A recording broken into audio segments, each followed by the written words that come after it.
বন্ধুগণ, সবাইকে জানাই নমস্কার।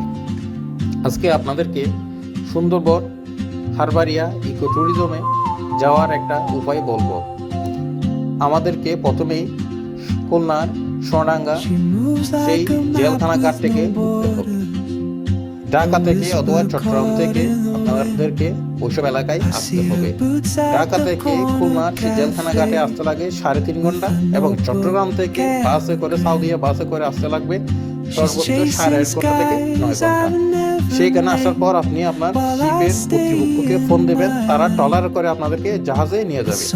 এখন জাহাজ থেকে প্রায় 6 ঘন্টা জাহাজ ভ্রমণে করার পর হারবারিয়া ইকো ট্যুরিজম নিকটবর্তী স্থানে অ্যাঙ্কর করা হবে জাহাজটা। তারপর সেখান থেকে কর্তৃপক্ষ ট্রলারে করে আপনাদেরকে হারবারিয়া সেই ট্যুরিজমে নিয়ে যাবে। প্রথমে লাইফ জ্যাকেট খুলতে হবে। লাইফ জ্যাকেট খোলার পর আপনাদেরকে উপরে ওঠানোর সুযোগ দেওয়া হবে।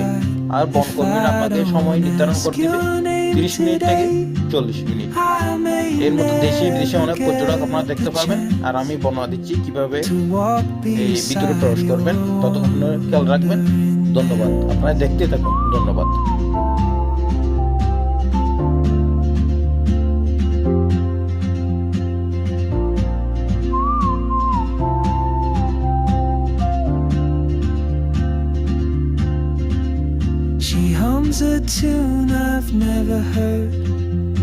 সেই আন্দারমানিকে ট্রলার ঘাটে উঠলাম।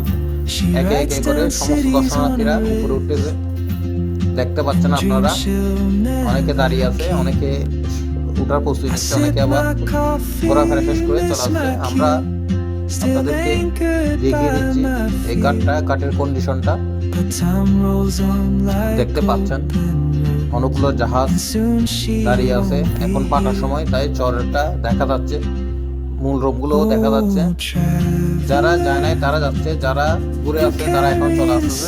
আর আমি চারপাশে পরিবেশটা আপনাদেরকে দেখাচ্ছি, দেখতে থাকুন। আমরা আস্তে আস্তে আস্তে আস্তে উপরে উঠে যাচ্ছি।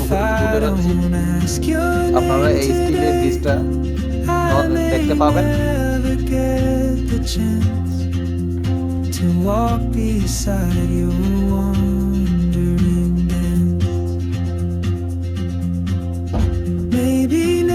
দেখুন, বনের ভিতরে কিছু অংশ দেখা যাচ্ছে, তাই কোনো কিছু না কিছু তো অবশ্যই দেখা গেল। আর পরিবেশটা একটু জোপালো টাইপের। আর সবার আগে আপনারা এই সাইনবোর্ডটা দেখবেন, হারবারিয়া ট্যুরিজম সেন্টার। অনেকে অনেক কাজে আসছে, অনেকে ব্লগ করতে আসছে, অনেকে জীবনে প্রথমবার আসছে, অনেকে একাধিকবার আসছে। আর আশেপাশে দেখা যাচ্ছে টাওয়ারটাও দেখা যাচ্ছে, টাওয়ারটা দেখছেন। আর রাস্তাটা দেখতে পাচ্ছেন, রাস্তার এক পাশ দিয়ে ঘুরে আবার আর পাশ দিয়ে আপনাদেরকে আসতে হবে। এটা হচ্ছে টিকিট কাউন্টার। যারা জাহাজ ছাড়া আসেন তাদেরকে টিকিট কাটতে হবে। ধন্যবাদ।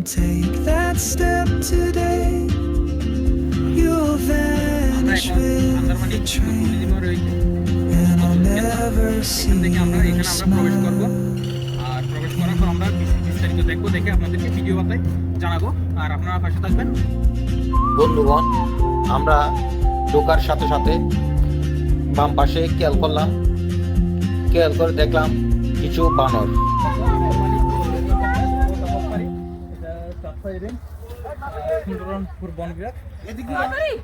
এদিকে দেখতে পারবেন একটা টিকিট কাউন্টার। টিকিট কাউন্টার এখানে, এটা হচ্ছে একটা, এদিকে একটা টাওয়ার দেখা যাচ্ছে, পুরো টাওয়ার। আর টাওয়ার উঠতে চাইলে আপনাদেরকে এই টিকিট কাউন্টার থেকে টিকিট ইস্যু করতে হবে। ওইখানে আন্দারমানিক আর একটা সাইনবোর্ড দেখা যাচ্ছে। আমরা এখন ওইখানে যাব আর টিকিট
হচ্ছে এইগুলো সুন্দরবনের বৃক্ষ। এখানে রয়েছে অনেক সুন্দরী সুন্দরী গেওয়া কেওয়া দুন্দল বিভিন্ন রকমের গাছ। আর এই যে দেখতে পাচ্ছেন এগুলো হচ্ছে শ্বাসমূল। এই শ্বাসমূলগুলো দিয়ে এরা যখন জোয়ার হয়, জোয়ারের সময় এরা শ্বাস গ্রহণ করে। এটা ম্যানগ্রোভ উদ্ভিদ। দেখুন, আমরা ম্যানগ্রোভ উদ্ভিদের সেই বর্ণনা দেখালাম। আর আমরা আন্দারমানিক যাওয়ার পথে সুন্দরী গাছ, তার মানে অল সুন্দরী। দেখেন, এটা একটা সুন্দরী গাছ। দেখেন সুন্দরী গাছ, এটা হচ্ছে একটা সুন্দরী গাছ। আমরা এখন আন্দারমানিক আসলাম। এটা হচ্ছে আন্দারমানিক পর্যটন কেন্দ্র। আপনারা দেখতে পাচ্ছেন একটা সুন্দর পাকা রাস্তা। আপনাকে এই রাস্তার মধ্যে হেঁটে হেঁটে পুরো একটা পর্যটন কেন্দ্র ঘুরতে হবে। আর আপনাদের নিরাপত্তার জন্য দুজন নিরাপত্তা রক্ষী থাকবে, একজন সামনে থাকবে আরেকজন পেছনে থাকবে। দেখেন, আমরা এই যে বনটা ঘুরলাম, সুন্দর বন, কিন্তু আমরা চেয়েছিলাম, আমরা এক্সপেক্ট করেছিলাম এখানে আমরা মাংকি দেখবো, ডিয়ার দেখবো, টাইগার দেখবো, কিন্তু it is a matter of God so that we have to see any animal. আমাদের সবচেয়ে বড় দুঃখ। তো কিছু করার নাই, এটা এর জন্য দায়ী হচ্ছে আমরা। কারণ আমরা যেভাবে বন উজাড় করেছি, যেভাবে এটা বসতবাড়ির মতো করে ফেলেছি, এখানে পাখি পশু থাকার কোনো কথাই না, আর থাকবেও না। আর কখন হয়, যখন পর্যটন মৌসুম শেষ হয়ে যায় বা কয়েক মাসের জন্য বন্ধ রাখা হয়, তখন এইখানে অনেক পশু পাখি আনাগোনা হয়। এই যে আপনারা দেখে হরিণের পায়ের চাপ দেখতেছেন, আপনারা জুম করলে দেখে হরিণের পায়ের চাপ। এখানে হরিণ আনাগোনা হয়, এখন না দিনের বেলা, এটা রাতের বেলায়। আর আপনার দেখতে সুন্দরী গাছ, আর এই সুন্দরী গাছের শ্বাসমূল দেখতে পাচ্ছেন। আর আমাদের একজন নিরাপত্তা রক্ষী রয়েছে, বন কর্মী। ধন্যবাদ সবাইকে পাশে থাকার জন্য। সুন্দরবনে আসলাম, আন্দারমানিক ঘুরলাম, পর্যটন কেন্দ্র ঘুরলাম, কোনো বাঘ দেখলাম না। তবে বাঘের নামের সাথে মিল রেখে একটা গাছ খুঁজে পেলাম, সেই গাছের ছবি তুললাম। এই আপনারা দেখতে পাচ্ছেন, এটা হচ্ছে টাইগার ফান, বৈজ্ঞানিক নাম সহ উল্লেখ করা আছে। ধন্যবাদ। আমরা এখন আন্দারমান সেই ডলফিন টাওয়ার আসলাম। এখন উপরে উঠবো। উপরে উঠে আমরা এই একদম উপর থেকে এই পুরো এলাকাটা আমরা দেখব। আপনারা আমাদের সাথে থাকবেন। ধন্যবাদ সবাইকে, ধন্যবাদ। বন্ধুগণ, আমরা আন্দারমানিক পর্যটন কেন্দ্রের সেই ডলফিন টাওয়ারের উপর আসলাম। সেই ডলফিন টাওয়ারের প্রায় 10 তলা বিল্ডিংয়ের সমান উঁচু থেকে আমরা সুন্দরবনের দৃশ্যটা দেখতে পাচ্ছি। একটা নদী দেখতে পাচ্ছি, নদী তিন দিকে আমি তিনটা নদী দেখতে পাচ্ছি। একটাই নদী, এই তিন দিকে তিনটে শাখা দেখতে পাচ্ছি। এদিকে একটা শাখা গেছে, ওদিকে আবার এদিকে আরেকটা শাখা গেছে, আবার এদিকে আরেকটা শাখা গেছে। ঘন বন জঙ্গল, যে দেখেন ঘন বন জঙ্গল। সেই আমরা যে পথ দিয়ে ঘুরলাম, সেই পথটা এখানে দেখা যাচ্ছে। আমি আপনাদেরকে আরো ডিপলি দেখাচ্ছি, দেখতে থাকুন। অনেক মানুষ আসছে, অনেক মানুষ চলেও যাচ্ছে।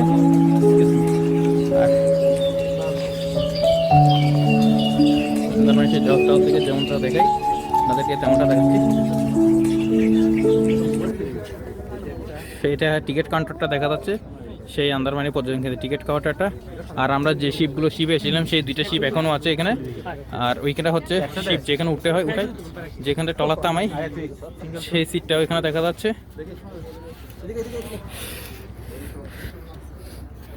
এটা হচ্ছে সেই দ্বীপ আন্দারখানা অবস্থিত সেই পুকুরটা, মিঠা পানির পুকুরটা। আর এটা হচ্ছে ঘন বন জঙ্গল, সুন্দরবনের সেই ঘন বন জঙ্গল। আপনারা যখন এখানে আসবেন, উপর থেকে দাঁড়াবেন, উপর থেকে দাঁড়িয়ে যখন বিষয়টা দেখবেন, তখন আপনাদের অনেক ভালো লাগবে। আপনাদেরকে আমি ধন্যবাদ জানাই আমার সাথে থাকার জন্য। সুন্দরবনের সুন্দর একটা ভিউ। ধন্যবাদ। আর দেখেন, এখানে নামার মতো প্লেসও রয়েছে।